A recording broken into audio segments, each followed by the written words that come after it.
राधे राधे। राधा रानी की कृपा आप सब पर बनी रहे। आज की इस वीडियो में हम निर्जला एकादशी की पूजा विधि, निर्जला एकादशी के संपूर्ण नियम और निर्जला एकादशी का व्रत कितने प्रकार से रखा जाता है उस बारे में जानेंगे। हर साल ज्येष्ठ माह के शुक्ल पक्ष की एकादशी के दिन निर्जला एकादशी का व्रत रखा जाता है और धर्म शास्त्रों में इस व्रत को बहुत ही खास माना गया है। महाभारत की कथा में भी व्यास जी द्वारा निर्जला एकादशी व्रत का वर्णन किया गया है और बताया गया है कि इस व्रत को रखने से सभी 24 एकादशियों का फल प्राप्त होता है। जैसा कि नाम से ही स्पष्ट है कि इस दिन पानी भी ग्रहण नहीं किया जाता, इसीलिए इसे बहुत ही कठिन व्रत माना गया है। निर्जला एकादशी का व्रत 4 प्रकार से रखा जाता है।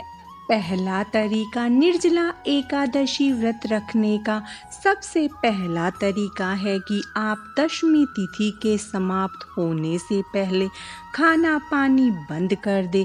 इस दौरान एकादशी तिथि को जल का भी सेवन नहीं करना चाहिए। इसके बाद द्वादशी तिथि को 11 ब्राह्मणों को भोजन और मीठे जल का पान कराकर आप भगवान के चरणामृत को ग्रहण करके अपना व्रत खोलें।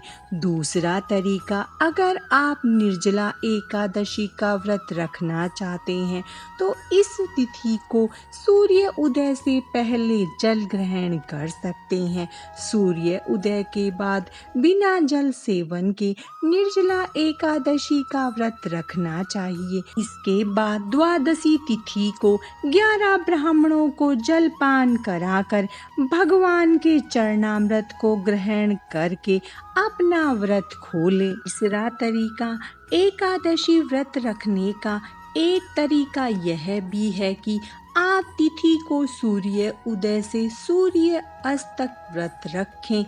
सूर्यास्त के बाद सिर्फ पानी ग्रहण कर सकते हैं। इस दौरान खाना नहीं खाना चाहिए।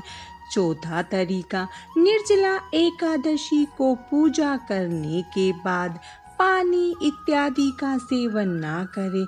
इसके बाद 11 लोगों को जलपान कराकर आप पानी पी सकते हैं। इस प्रकार व्रत करने से भी आपको निर्जला एकादशी का पुण्य पूर्ण प्राप्त होता है। निर्जला एकादशी की पूजा विधि। निर्जला एकादशी व्रत के नियम एक दिन पहले से यानी दशमी तिथि से ही शुरू हो जाते हैं। यह तिथि 17 जून सोमवार को है। इस दिन शाम को सात्विक भोजन करें, भूमि पर सोएं और ब्रह्मचर्य का पालन करें। 18 जून मंगलवार की सुबह जल्दी उठकर स्नान करें और पूजा व्रत का संकल्प लें। इस दिन बिना पानी पिए व्रत करने का नियम है, लेकिन आप अपनी इच्छा अनुसार व्रत का संकल्प ले सकते हैं। दिन भर व्रत के नियमों का पालन करें, कम बोले, किसी की बुराई आदि न करें। घर के किसी खास हिस्से पर अच्छी तरह से धोकर साफ करें और गंगा जल या गोमूत्र छिड़क कर उसे पवित्र कर लें। शुभ मुहूर्त में उस स्थान पर चौकी रखें और उसके ऊपर भगवान विष्णु की प्रतिमा या चित्र स्थापित करें। भगवान को कुमकुम से तिलक करें और फूलों की माला पहनाएं। चौकी के ऊपर ही शुद्ध घी का दीपक जलाएं। इसके बाद पीले पुष्प, मौसमी फल, चावल, दुर्वा, अबीर, गुलाल, हल्दी और चंदन आदि से भगवान विष्णु की पूजा करें। पीले वस्त्र भी अर्पित करें। इस प्रकार पूजा करते समय ओम नमो भगवते वासुदेवाय नमः मंत्र का जाप करते रहें। पूजा के बाद भगवान विष्णु को अपनी इच्छा अनुसार भोग लगाएं। इसमें तुलसी के पत्ते जरूर डालें। पूजा के बाद निर्जला एकादशी व्रत की कथा सुने और भगवान विष्णु की आरती करें। इस व्रत में पूरे दिन निर्जला बिना खाए पिए रहने का नियम है। ऐसा संभव न हो तो फलाहार कर सकते हैं। रात्रि में भगवान की चौकी के समीप ही बैठकर भजन कीर्तन करें। रात में सोना निषेध है। अगले दिन 19 जून बुधवार की सुबह एक बार फिर से भगवान विष्णु की पूजा करें और व्रत का पारण करें। पारण से पहले ब्राह्मणों को भोजन करवाएं और दान दें।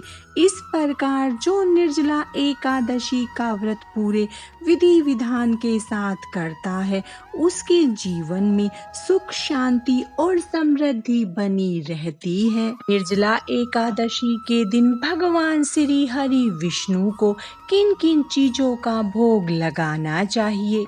धार्मिक मान्यताओं के अनुसार विष्णु जी को पीले रंग की चीजें अत्यंत प्रिय है।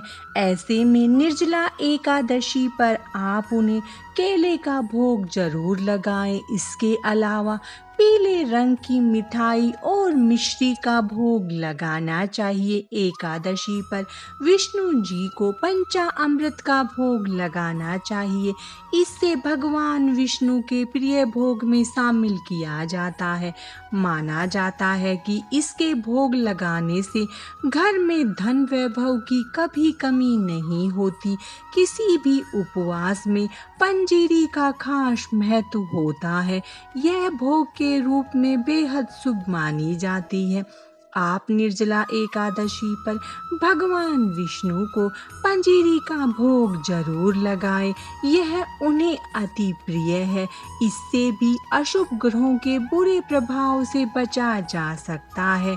इस दौरान आप भगवान विष्णु को मखाने की खीर का भोग लगाएं। माना जाता है कि भगवान विष्णु को मखाने की खीर बेहद प्रिय है।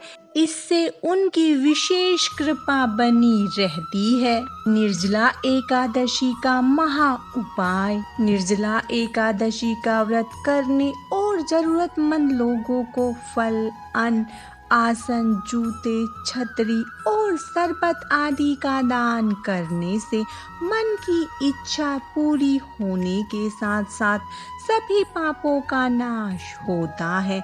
एक चौकोर भोजपत्र पर केसर में गुलाब जल मिलाकर ओम नमो नारायण मंत्र 3 बार लिखें। अब एक आसन पर बैठकर विष्णु सहस्त्र नाम का पाठ करें।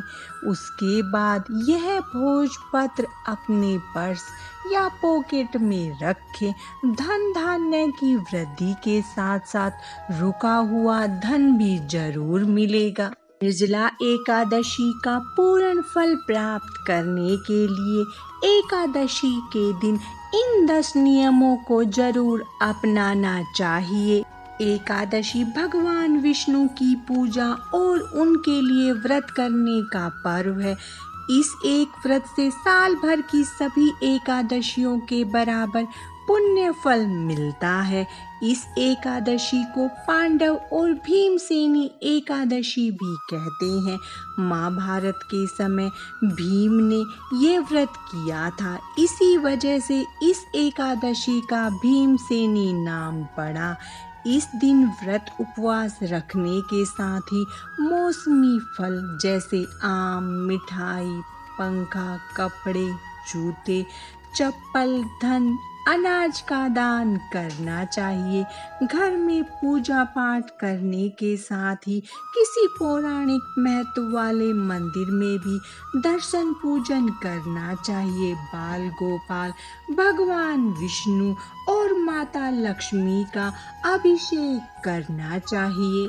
इस दिन शिवलिंग पर ठंडा जल चढ़ाकर चंदन का लेप करना चाहिए। शिवलिंग का श्रृंगार बेल पत्र और हार फूल से करें।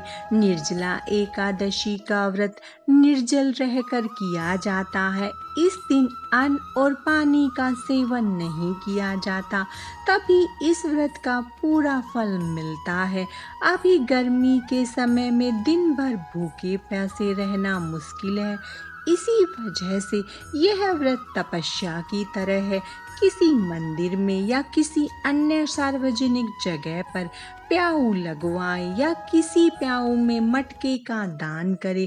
पक्षियों के लिए घर के बाहर अन्न और जल जरूर रखना चाहिए। जो लोग एकादशी का व्रत करते हैं उन्हें व्रत उपवास के साथ ही भगवान विष्णु के ओम नमो भगवते मंत्र का जाप करना चाहिए। सुबह शाम पूजा करें। अगले दिन यानी द्वादशी तिथि पर सुबह जल्दी उठें, पूजा पाठ करें और जरूरतमंद लोगों को खाना खिलाएं। इसके बाद ही खुद खाना खाएं। इस तरह से व्रत पूरा होता है।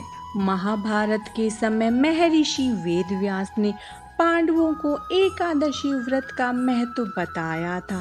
इस समय भीम ने व्यास जी से कहा था कि मैं तो भूखे रह नहीं पाता हूँ, तो मुझे एकादशी का फल कैसे मिल सकता है।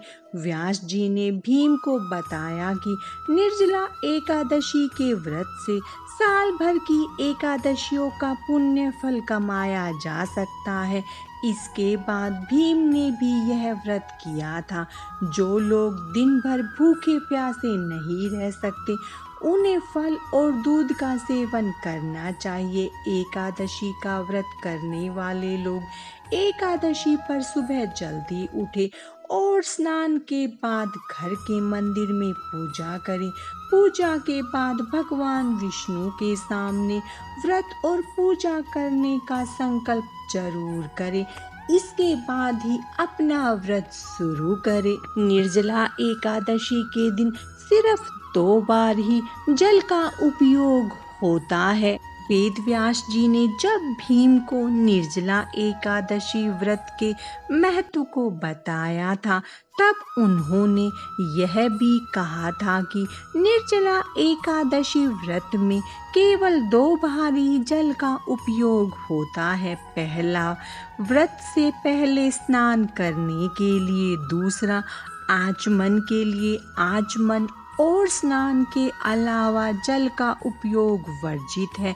उन्होंने कहा था कि आचमन में 6 मासे से अधिक पानी ग्रहण न करें और भोजन न करें, अन्यथा व्रत भंग हो जाएगा। निर्जला एकादशी का व्रत करके हम साल भर की पूरी एकादशियों के व्रत का फल प्राप्त कर सकते हैं। वेद व्यास जी ने निर्जला एकादशी व्रत के महत्व को समझाते हुए बताया है कि यदि आप पूरे वर्ष के एकादशी व्रतों का पुण्य निर्जला एकादशी व्रत से अर्जित करना चाहते हैं तो आपको निर्जला एकादशी के सूर्य उदय से पारण वाले दिन यानी द्वादशी के सूर्य उदय तक जल ग्रहण नहीं करना चाहिए। इस तरह से व्रत करके पूरे वर्ष भर की एकादशियों के व्रत का पुण्य पा सकते हैं और मोक्ष भी प्राप्त कर सकते हैं। पूरे भाव और श्रद्धा के साथ अगर निर्जला एकादशी का व्रत रखते हैं तो